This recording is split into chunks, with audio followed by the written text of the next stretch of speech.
I've got a 2011 Dodge Journey, and I'm going to point out to you the location of the horn fuse. So make your way under the hood and you pop this cover off like so. It's going to be a 20 amp fuse that you can use this puller to get, and it's going to be this one right here. So you pop that out like so. You can check and see if you've got continuity there.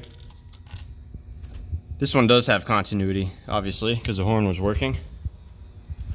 Test it out again. No, it's not coming on. You hear that clicking sound?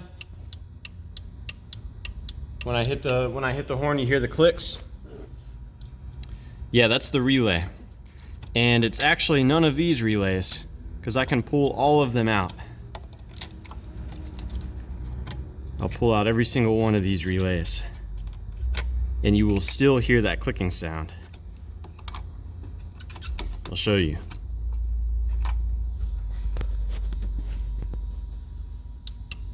You hear that?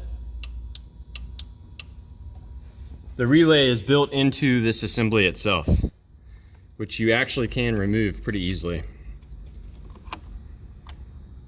You just pull this up on either side. It kind of comes out as a whole assembly type deal.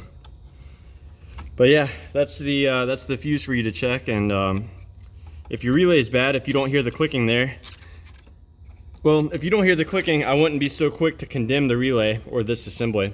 There could be an issue with the clock spring. So I would look elsewhere before just replacing this.